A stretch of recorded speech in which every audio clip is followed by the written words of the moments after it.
والصلاة والسلام على نبيه وصفيه الذي أرسله شاهدا ومبشرا ونذيرا وداعيا إلى الله بإذنه وسراجا منيرا وعلى أهل بيته الذين أذهب الله عنهم الرجس وطهرهم تطهيرا.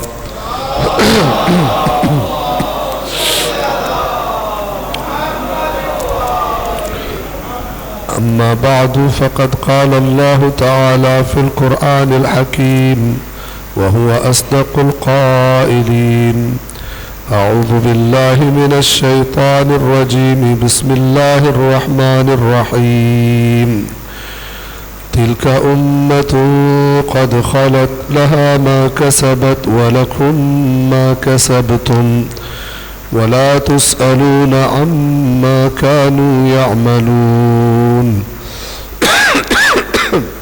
صدق الله العلي العظيم. صلوات پڑھ محمد والے.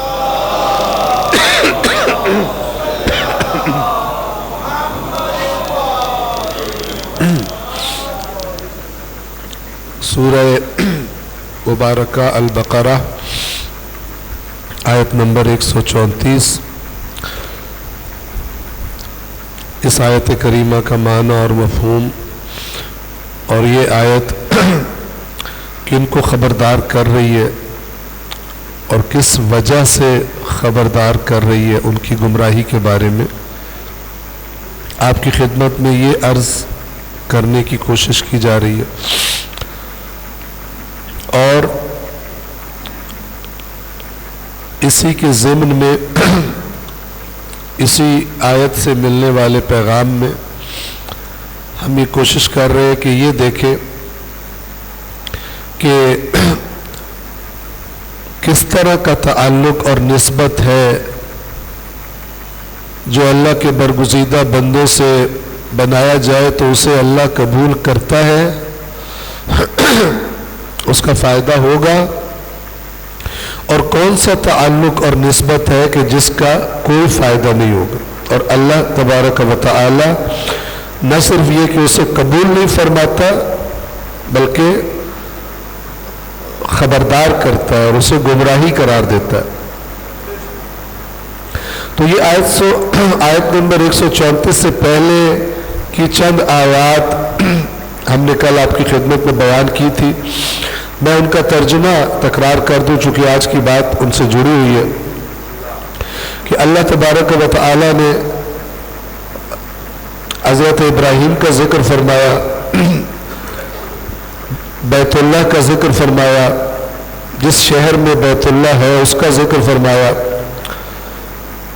پھر حضرت ابراہیم و اسماعیل کا بطور معمار کعبہ کے ذکر فرمایا، ان کی دعائیں ذکر فرمائی. اور ان دعاؤں کے ضمن میں ایک دعا یہ تھی کہ دونوں باپ بیٹوں نے ابراہیم و اسماعیل نے دعا مانگی تھی کہ اے پروردگار وہ جو ہماری ذریت میں ایک نبی کو معبوس فرمانا جو تیری آیات تلاوت کر کے انہیں سنائے اور جو کتاب اور حکمت کی انہیں تعلیم دے اور انہیں پاکیزہ کرے. بے شک تو عزیز اور حکیم ہے، ہر چیز پر تو غالب ہے، حکمت والا ہے. یہ بیان کرنے کے بعد پھر اللہ نے فرمایا کہ یہ جو ابراہیم کا بتایا ہوا آئین ہے، جس پر ابراہیم نے زندگی گزاری ہے، سوائے اس شخص کے جو خود کو احمق بنا رہا ہو دوسرا کوئی ابراہیم کے آئین سے بیزاری نہیں کرے گا. اس لیے کہ ابراہیم وہ تھے جن کو ہم نے دنیا میں بھی چن لیا تھا اور آخرت میں بھی صالحین میں سے ہوں گے. پھر صفت جو ابراہیم کی بہت ہی بڑی صفت تھی، اصل بنیاد تھی، وہ بتائی کہ ابراہیم کیوں اتنے پیارے ہیں. اس لیے کہ جب اللہ نے ابراہیم سے کہا کہ اپنے رب کے سامنے تسلیم ہو جا تو ابراہیم نے فرمایا میں رب العالمین کے سامنے تسلیم ہوں.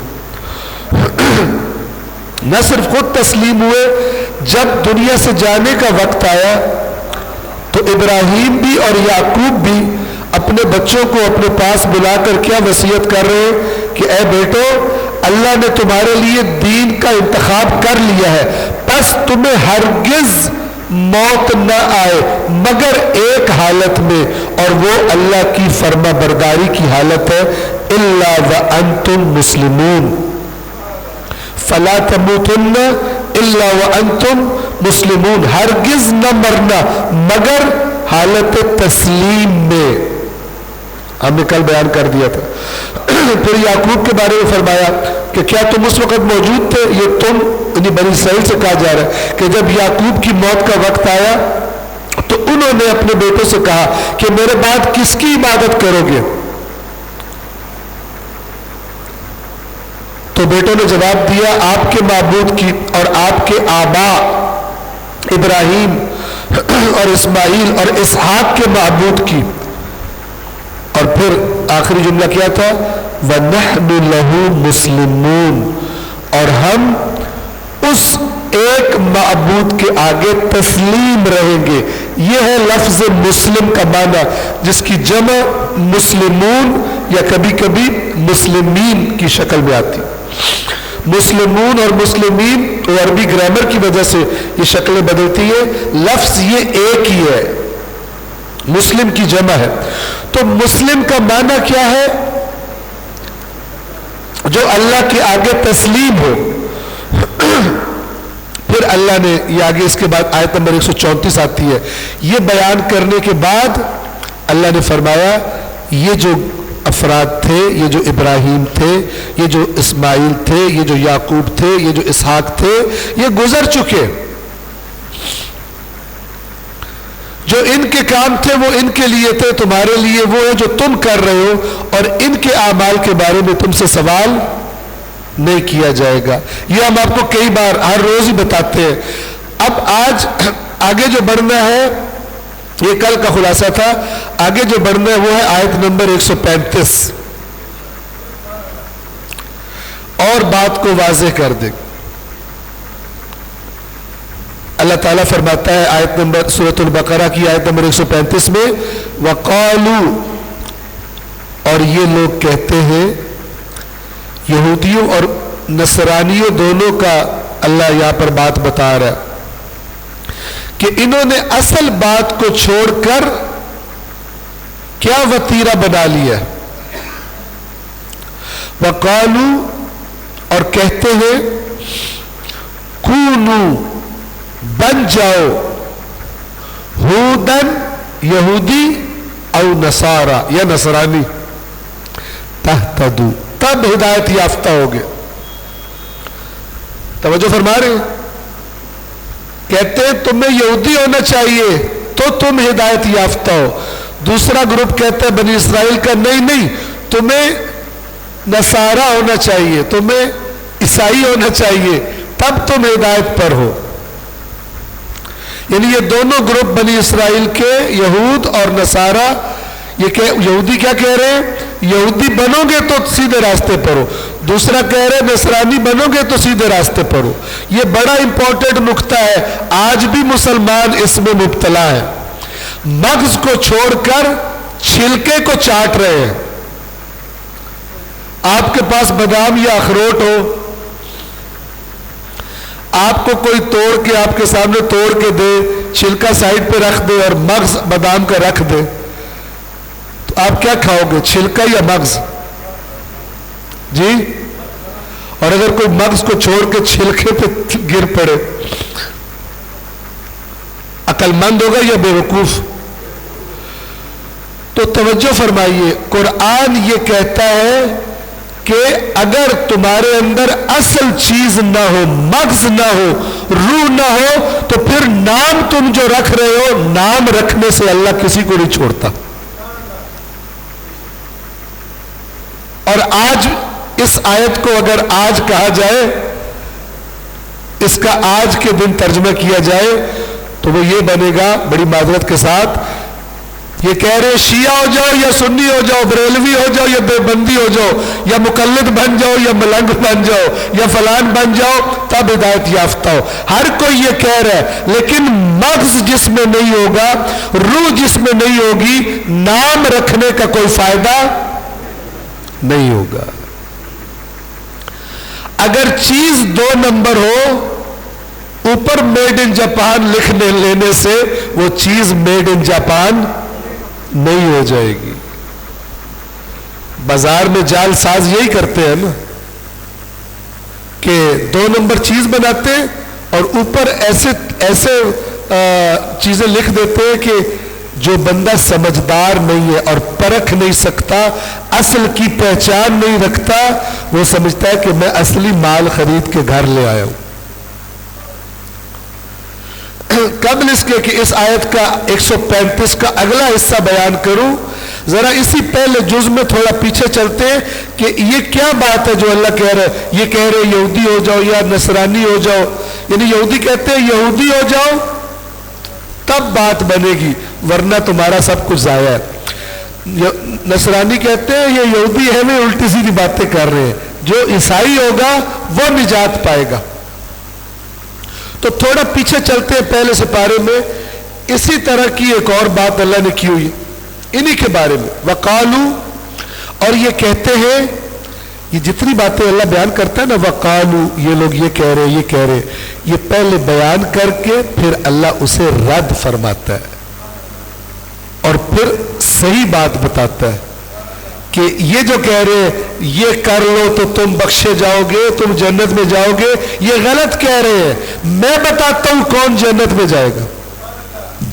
سنیے، وَقَالُوا لَن يَدْخُلَ الْجَنَّةَ، اور یہ کہتے ہیں ہرگز کوئی جنت میں نہیں جا سکتا الا سوائے من کان ہودن. وہ آیت کیا تھی 135 وَقَالُوا كُونُوا هُودًا، کہتے ہیں کہ یہودی بنو. یہ آیت کہہ رہی ہے کہ یہ لوگ کہتے ہیں کہ ہرگز کوئی جنت میں نہیں جا سکتا مگر وہ جو یہودی ہو. اور دوسرا گروپ کہتا ہے او نصارا، کہتے ہیں نہیں یہودی نہیں، جو نصرانی ہوگا صرف وہ جنت میں جائے گا. وَقَالُوا لَن يَدْخُلَ الْجَنَّةَ إِلَّا مَنْ كَانَ هُودًا أَوْ نَصَارَى. اللہ کا جواب تِلْكَ أَمَانِيُّهُمْ، یہ کوئی حقیقت نہیں کہہ رہے، یہ اصل میں ان کی اپنی گھڑی ہوئی آرزویں ہیں جن کو اب انہوں نے عقیدہ بنا لیا. ان کی آرزو تھی جس کی بنیاد کوئی نہیں، لیکن اب یہ آرزو کر کے اب یہ ان کا عقیدہ بن گیا ہے.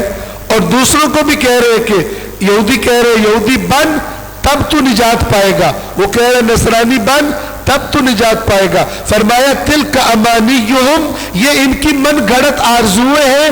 قل ہاتوا برہانکم ان کنتم صادقین، اے رسول آپ ان سے کہو کہ یہ جو بات تم کر رہے ہو اسی اپنی تورات میں سے کوئی محکم دلیل لا کر دکھاؤ کہ کیسے جو یہودی نام رکھ لے وہ جنت میں جائے گا، اور تم انجیل میں سے دلیل لا کے دو کہ اللہ نے کہا ہے کہ جس کا نام نصرانی ہے وہ جنت میں جائے گا.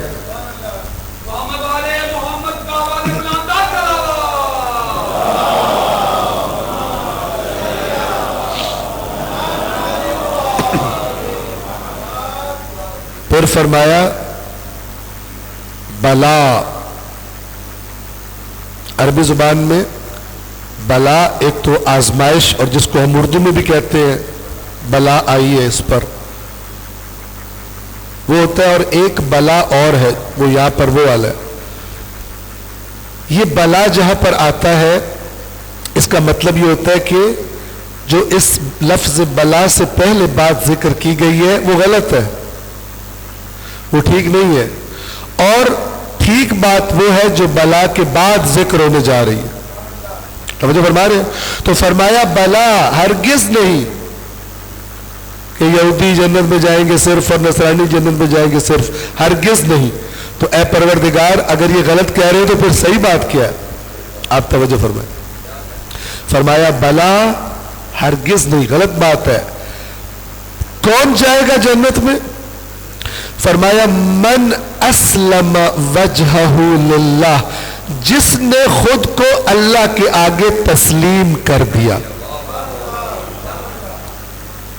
جس نے اپنے آپ کو، وجہ اصل میں کہتے ہیں چہرے کو، اصل میں وجہ اگر اصل کی طرف جائے تو ہر چیز کا وہ حصہ جو آپ کو فیس کر رہا ہو، جو آپ کے مقابل ہو، اسے وجہ کہا جاتا ہے. اور چونکہ انسان جب فیس کرتا ہے تو اس کا چہرہ علامت ہوتا ہے، اس لیے چہرے کو عربی میں وجہ کہتے ہیں.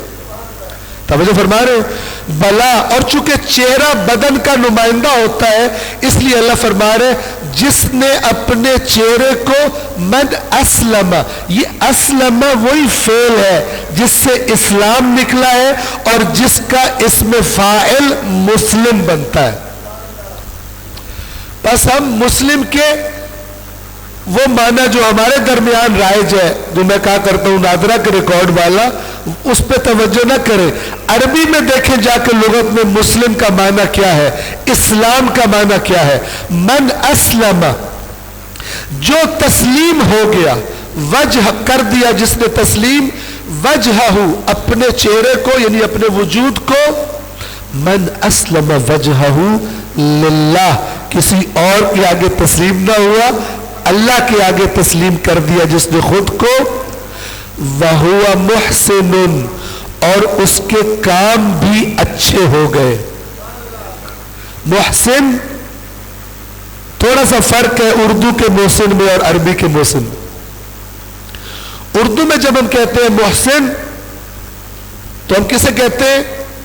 آپ میرے محسن ہیں، یعنی آپ نے میرے ساتھ بھلا کیا ہے، آپ نے میری ہیلپ کی ہے. لیکن عربی کے محسن میں یہ والا محسن بھی شامل ہے جو کسی دوسرے کے ساتھ اچھائی کرے، لیکن عربی میں ہر اچھا کام، چاہے اس کا اور اللہ کا معاملہ ہو، حقوق اللہ میں اچھائی کرے تو بھی محسن، اور اگر حقوق العباد میں بھلائی کرے تو بھی محسن، دونوں کو شامل کیے ہوئے. بس جس نے خود کو اللہ کے آگے تسلیم کر دیا اور اس کے کام بھی اچھے ہو گئے، اس کے احسان حسن سے ہے.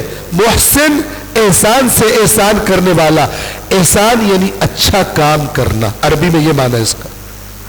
وہ دوسرے کے ساتھ ہو تو اردو والا ہو جائے گا، لیکن اگر دوسرے اور اپنے حقوق اللہ حقوق العباد دونوں آ جائے تو پھر عربی والا وسیع معنی اس کا یہ ہوتا ہے. وَهُوَ مُحْسِنٌ. آپ دیکھیں قرآن کتنا ایکوریٹ ہے کہ کوئی منہ سے کہے میں تو اللہ کو جھک گیا ہوں، یا ایسے ہی چہرہ یوں کر کے سر جھک کہہ کہ اللہ نے کہا نا جس نے اپنا چہرہ جھکا دیا، میں نے چہرہ جھکا دیا اور چہرہ جھکا کے کسی کی جیب کاٹ لے مثال کے طور پر. تو فرمایا وَهُوَ مُحْسِنٌ، اور اس کے کام پھر گندے نہ ہو. وہ تسلیم فقط یہ نہیں ہے کہ چہرہ جھکا دیتا ہو لیکن باہر نکل کے رکوع اور سجدے کر کے باہر جا کے لوٹ مار شروع کر دیتا ہو، بے ایمانیاں شروع کر دیتا ہو. نہ، وَهُوَ مُحْسِنٌ، اور اس کے کام بھی اچھے ہو جائے. یعنی جو سر جھکانا نماز میں کر رہا ہے، باہر بھی اس کے کام بتائے کہ یہ اللہ کو جھکا ہوا ہے، یہ اللہ کے سامنے سرکشی نہیں کرتا. تو جو یہ ہو گیا فَلَهُ أَجْرُهُ عِنْدَ رَبِّهِ، یہ ہے وہ جس کا اجر اس کے رب کے پاس محفوظ ہے. یہ ہے وہ فَلَهُ. تم جو کہہ رہے ہو یہودی بن جاؤ، نصرانی بن جاؤ، جنت میں کوئی نہیں جا سکتا مگر یہ ہونا چاہیے، یہ تمہاری آرزو ہے. میں تمہیں فارمولہ بتا رہا ہوں کہ جو تسلیم ہو گیا، اور دیکھیں کتنا خوبصورت ہے، اسی تسلیم کے فعل سے لفظ مسلم بنا ہے. اور مسلم اصل میں اس کو کہتے ہیں، اس کو نہیں کہتے جو پیدائشی کسی مسلمان کے گھر میں ہوا ہو، اس کو کہتے ہیں جو اللہ کے آگے تسلیم ہو. ہو سکتا ہے یہاں پیدائشی مسلم کو مسلم کہا جائے لیکن وہاں وہی مسلم لکھا جائے گا جس کی زندگی گواہی دے رہی ہو کہ وہ اللہ کے آگے تسلیم ہے. اور میں نے آپ کو امام کی روایت بھی کل سنائی تھی اصول کافی کی. بلا من اسلم وجہہ للہ وہو محسن فلہ اجرہ عند ربہ ولا خوف علیہم ولا هم یحزنون. یہ ہے وہ جنہیں نہ کوئی خوف ہوگا اور نہ کوئی غم ہوگا قیامت کے دن. جن کی زندگی یہاں اللہ کے خوف کے سائے میں گزری، پھر میں اللہ کہہ رہا ہوں ان کو ایسی جگہ پہ پرسکون جگہ پہ لے کر جاؤں گا کہ جہاں انہیں نہ کوئی خوف ہوگا، ولا خوف علیہم ولا هم يحزنون، اور نہ کوئی حزن ہوگا۔ خوف ہوتا ہے آنے والے کسی خطرے سے، اور غم ہوتا ہے گزشتہ کسی چیز کے ہاتھ سے نکل جانے پر۔ تو اللہ ایسی کیفیت دے گا ان کو، نہ انہیں ماضی کی کسی چیز کا غم رہے گا اور نہ کسی مستقبل میں کسی چیز کا خوف رہے گا، یعنی مکمل اطمینان اور سکون کی حالت میں یہ زندگی گزاریں گے۔ یہ معنی ہے ولا خوف علیہم ولا هم یحزنون کا۔ صلوات پڑھے محمد وآل محمد۔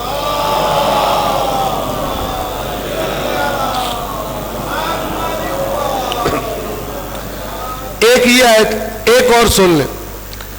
یہ اصل میں جو یہودی اور نصرانی تھے یہ تھے بنی اسرائیلی، لیکن جب حضرت عیسیٰ آئے تو کچھ نے ایمان لائے، کچھ ایمان نہیں لائے۔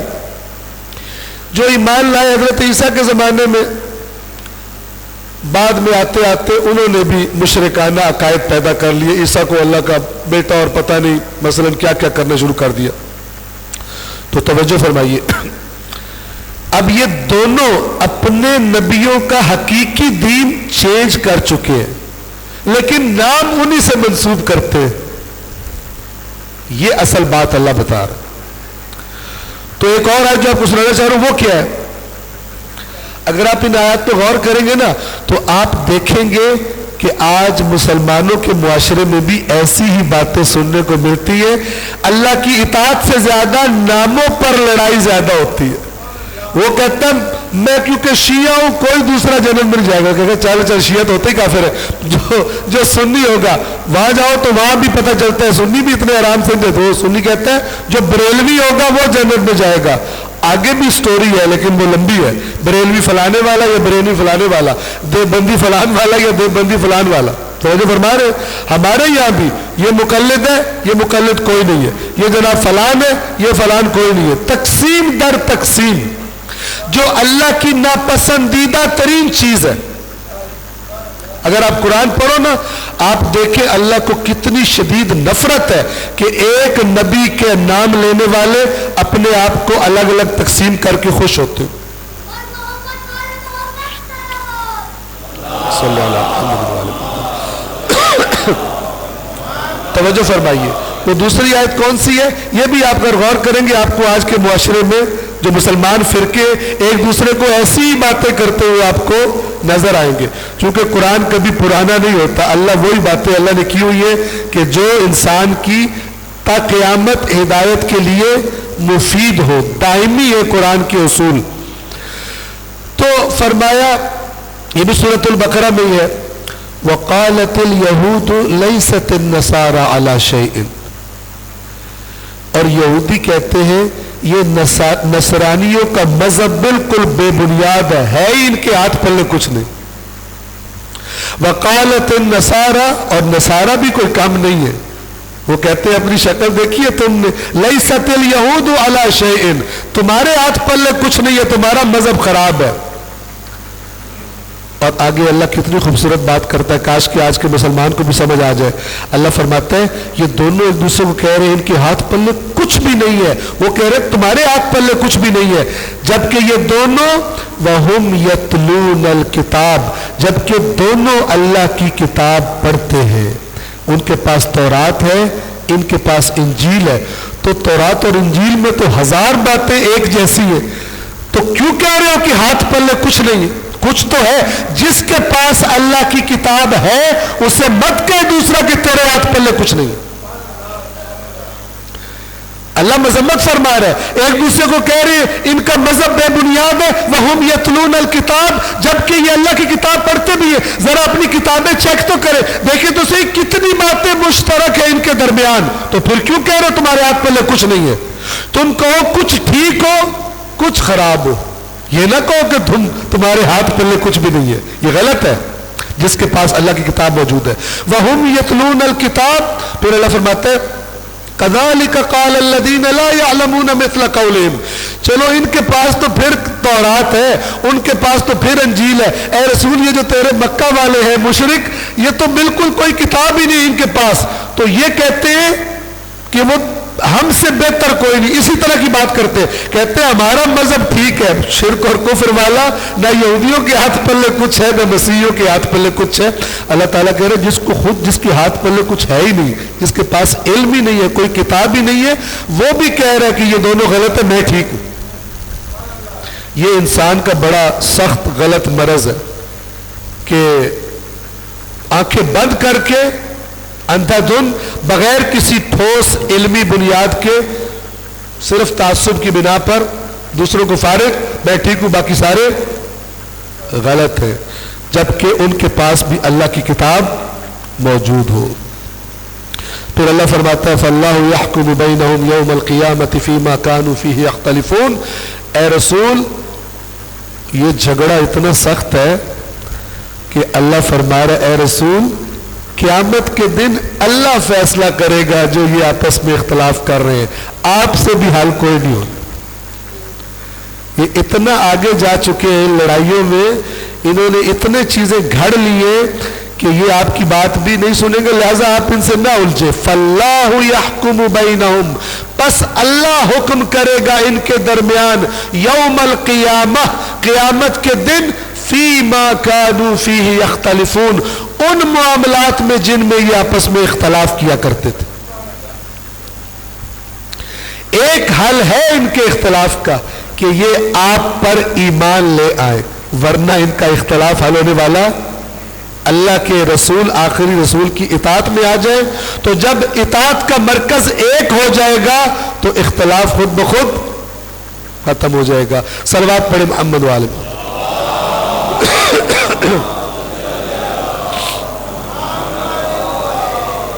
اب آپ نے توجہ فرمائی ان دو آیات پر، پہلی کون سی تھی؟ کہتے یہودی کے سوائے کوئی جنت میں جا سکتا، وہ کہتے نصرانی کے سوائے کوئی جنت میں جا سکتا۔ اللہ نے کیا فرمایا؟ یہ ان کی آرزو ہے، جنت میں اجر اس کا اللہ کے پاس جو اللہ کے آگے تسلیم ہے اور اچھے کام کرتا ہے۔ کتنا کلیئر ہے، کتنا کلیئر ہے۔ اس کے بعد دوسری آیت کون سنائی آپ کو کہ یہ ایک دوسرے کے اپنے آپ کو جنت کا ٹھیکیدار بھی سمجھتے ہیں، اور نہ صرف یہ بلکہ کہتے ہیں دوسرا بالکل فارغ ہے، دوسرے کے ہاتھ پلے کچھ نہیں ہے، جبکہ اللہ کی کتاب یہ پڑھتے بھی۔ یہ دونوں ذہن میں رکھتے ہوئے اب پھر آیت نمبر 135 کی طرف آئے کہ اتنی گمراہی ہوتے ہوئے لوگوں سے پھر کہہ رہے، یہودی کہہ رہے یہودی بنو گے تو ہدایت پاؤ گے، وہ کہہ رہے مسیحی بنو گے تو ہدایت پاؤ گے۔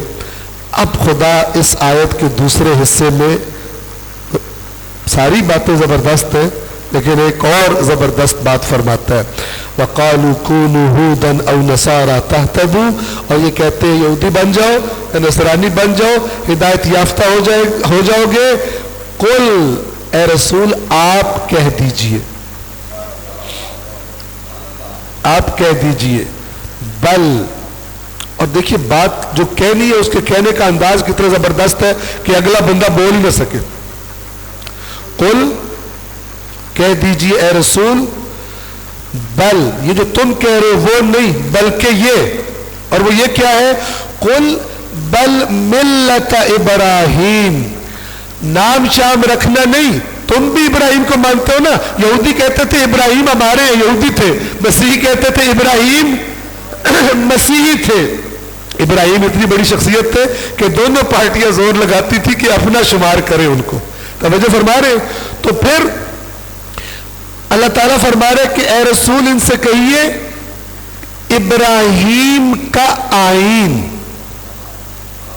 نام نہیں، کوئی نام رکھ لے ابراہیمی، یہ ہونا چاہیے تھا نا کہ اے رسول آپ ان سے کہیں یہودی نصرانی نہیں بلکہ ابراہیمی، لیکن اللہ نے کلیئر فرمایا بل ملت ابراہیم۔ ملت کسے کہتے ہیں عربی زبان میں؟ آئین کو، اور ہم جو اردو میں ملت کا معنی قوم لیتے ہیں وہ بھی رشتہ دار ہے اس معنی کا، کزن ہے۔ کیسے کزن ہے؟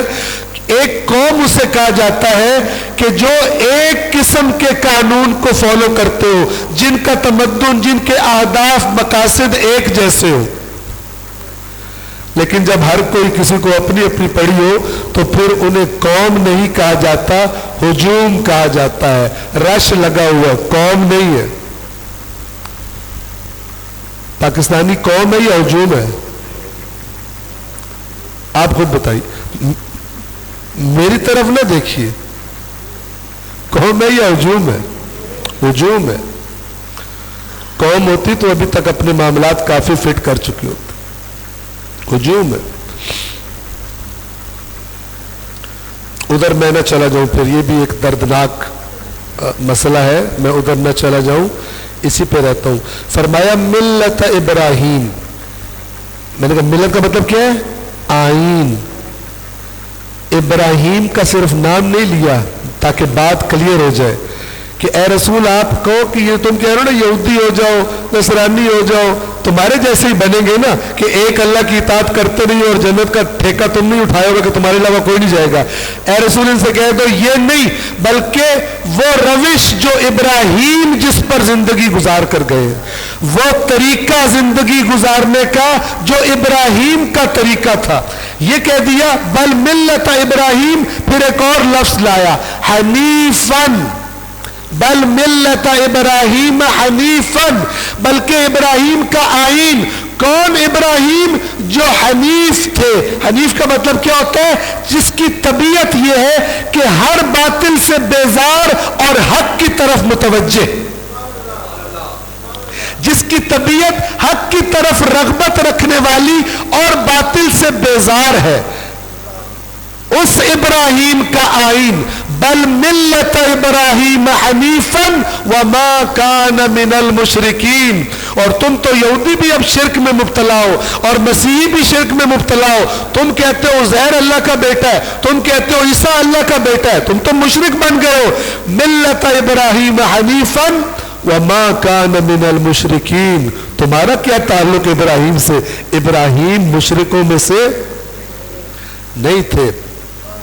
اس موضوع کو ذرا اللہ نے کھولا، میں ضمناً وہ بھی بیان کر دوں. آل عمران میں اللہ تعالیٰ فرماتا ہے قل یا اے رسول ان سے کہیے یا اہل الکتاب لم تحاجون فی ابراہیم. اے اہل کتاب ابراہیم کے بارے میں کیوں لڑائیاں کرتے ہو، جھگڑے کرتے ہو؟ تم کہتے ہو یہ یہودی تھے ابراہیم، تم کہتے ہو ابراہیم نصرانی تھے. وما انزلت التوراۃ والانجیل الا من بعد. تورات اور انجیل تو ابراہیم کے بعد اتری ہے، وہ پہلے تو تھی نہیں، وہ کہاں سے یہودی اور نصرانی ہو گیا؟ ابراہیم تو پہلے تھے موسیٰ سے، ابراہیم تو پہلے تھے عیسیٰ تھے. تورات و انجیل تو اتری نہیں تھی، یہود و نصارہ نام کی تو کوئی چیز ہی نہیں تھی، تو ابراہیم کیسے یہودی ہو گیا؟ سنیے ذرا اللہ کا رد کرنے کا انداز سنیے. وَمَا أُنزِلَتِ التَّوْرَاةُ وَالْإِنجِيلُ إِلَّا مِن بَعْدِهِ. پھر آگے جا کر طلاری روزہ میں ایک آیت چھوڑ رہا ہوں، پھر اللہ فرماتا ہے مَا كَانَ إِبْرَاهِيمُ يَهُودِيًّا. ابراہیم یہودی نہیں تھے، وَلَا نَصْرَانِيًّا، نہ ہی نصرانی تھے. ما كان ابراہیم یہودیا ولا نصرانیا ولكن كان حنیفا مسلما. ابراہیم ہر باطل سے بیزار، حق کی طرف راغب، اللہ کے آگے تسلیم شخصیت تھے. آپ دیکھیں اللہ نام پہ زور نہیں دیتا، صفت بیان کرتا. چونکہ میں نے کہا نا ہو سکتا ہے 2 نمبر مال پہ میڈ ان جاپان لکھ لیں. كان حنیفا مسلمن وما کان من المشرکین. اور ابراہیم مشرکوں میں سے نہیں تھے. پھر اللہ فرماتا ہے ان اول الناس بابراہیم. غور سے سنیے گا، ایک صلوات پڑھ دے محمد و آل محمد.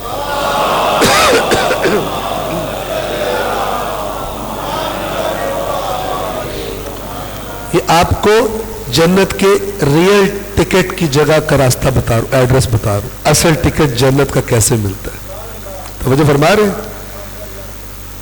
لہذا اگر آپ کوئی اہل بیت کے نام سے کوئی اور شارٹ کٹ سنیں تو تو پھر اہل بیت کا وہ فرمان یاد رکھیں کہ ہم خلاف قرآن بات نہیں کرتے.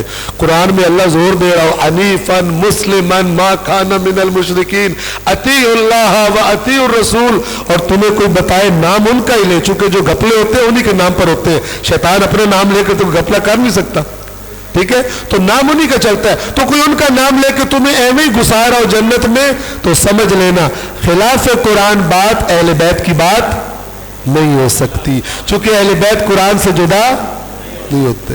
توجہ فرما رہے ہیں, یہ معنی اس کا.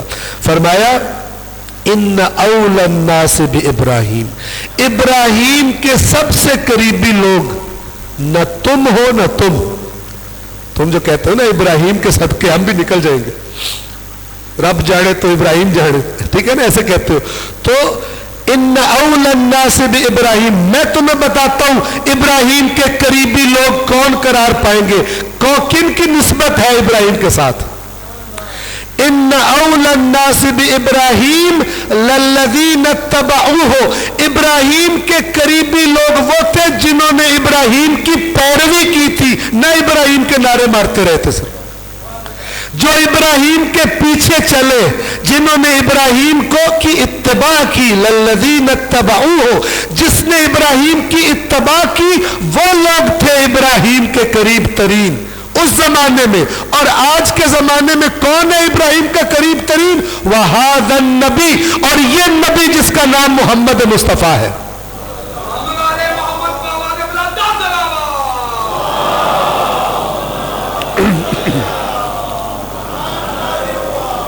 ان اول الناس بابراہیم للذین اتبعوہ, جنہوں نے اس زمانے میں جب وہ تھا اس کے پیچھے چلے, یا جس زمانے میں بعد میں لوگ آئے, جو ابراہیم کے پیچھے چلے وہ ابراہیم سے تعلق رکھتے ہیں.